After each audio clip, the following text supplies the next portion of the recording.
paneli zgjedhur për ankesa dhe për shtresa është një institucion i pavarur, i themeluar me ligj, pra realisht pavarësia e tij është se nëse morëm historikun që nga pas lufta fillimisht pra është themeluar si me rregulluar të mikët se komision, pastaj ka vazhduar me qenë pjesë e Komisionit Qendror të Zgjedhjeve deri në vitin 2009 kur është bërë ligji për zgjedhjet e përgjithshme, atëherë edhe paneli ka krijuar një pavarësi të vetën. Ka kalu fillimisht në kuadër të kryetarit të Gjykatës Supreme, pastaj me ligjin e fundit të zgjedhjet të përgjithshme 2023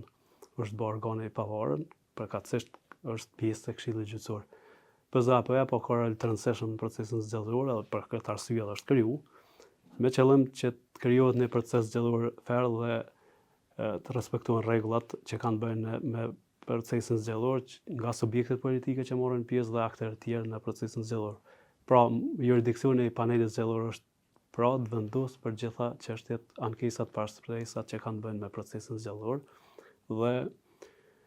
siç shihet pra nga zgjedhjet e fundit që kemi pas, pra jemi përballë me disa procese zgjedhore të njëpasnjëshme, pra 4 palë zgjedhje për një vit që është shumë dhe realisht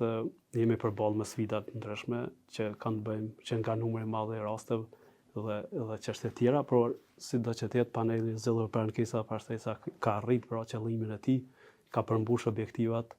për të krijuar kushte dhe për të pas proces zgjedhor demokratik dhe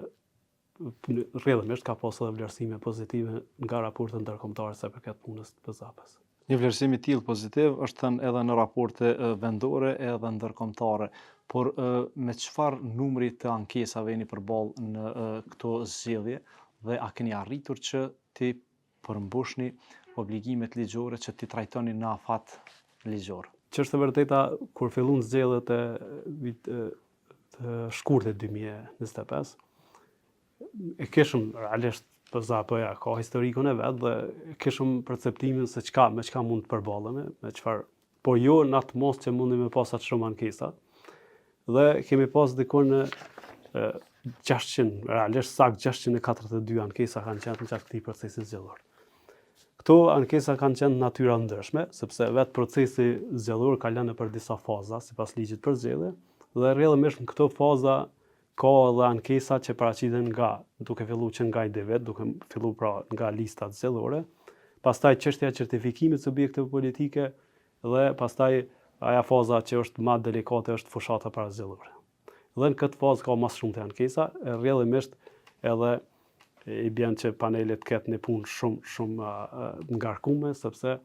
600 sa land është dashur me trajtu brenda një periudhë shumë shkurt. Pra, kjo është sfidë për panelin zgjedhor për ankesa, marrë për bazë faktin se për herë të parë ka ndodhur historitë të funksionimit të panelit zgjedhor për ankesa para shtresa që mos të kemi buxhet shtesë për zgjedhjet. Sa herë që ka pas zgjedhjen të kaluara, qeveria me kërkesë të panelit ka nda buxhet shtesë për zgjedhjet që mbajt. Ndërsa këtë herë përkundër që na kemi bërë kërkesa të vazhdueshme, pra ju kemi drejtuar qeverisë, ju kemi drejtuar madje edhe presidentes, kemi bërë kërkesë që na nevojitet buxhet shtesë për me mbush programin tonë, përkatësisht qëllimin e funksionimit si panel, por nuk kemi has mirëkuptim, përkatësisht nuk ka pas buxhet shtesë. Ne jemi detyruar që buxhetin ekzistues me stafin që kemi pas me përmbush këtë mision që realisht edhe nga raportet edhe ju që keni përcjellur edhe punën e panelit zgjedhor, keni bërë raporte dhe keni ardhur përfundim që PZAP ka kryer punën e vet, asnjë rast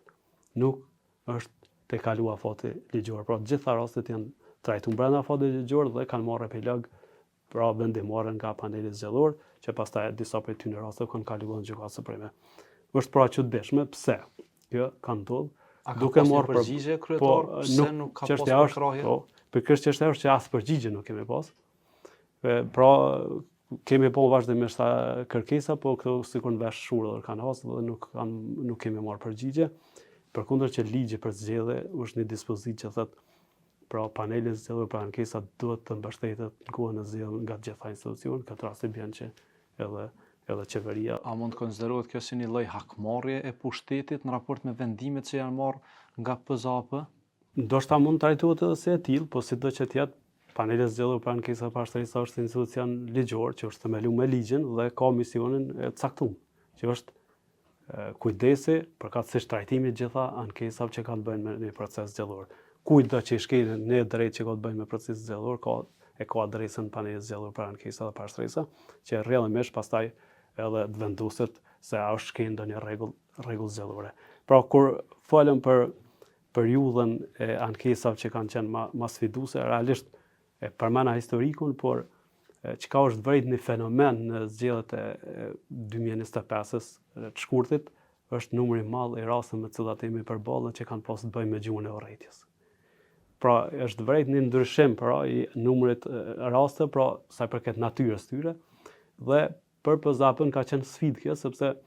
nuk është që ka pas një praktikë konsoliduar, por kur ta shohim edhe ligjin për zgjedhje, e ka një kapitull që flet për kodin e sjelljes për partitë politike, individ që marrin pjesë, pra kandidat edhe qytetarët, dhe parashihen disa obligime se si duhet të sillen ata në zgjedhje. Janë disa parime që janë vendosura dhe një dispozicë që është e formuluar thotë ndalohet përdorimi i gjuhës së urrëties dhe gjuhës së papërshtatshme në procesin zgjedhor. Nuk ka diçka më shumë përveç këtij formulimi dhe kjo për neve ka qenë problematike se si më qas praktik çka më konsideru gjuhë të urrëties, por nëse shohim vendimet e panelit zgjedhor, ato vendime që kanë kaluar në Gjykatën Supreme, shihet se është ndërtuar deri diku nëse mund të thonë një praktik sa i përket trajtimit të këtyre rasteve që kanë bënë me përdorimin e gjuhës të urrëties.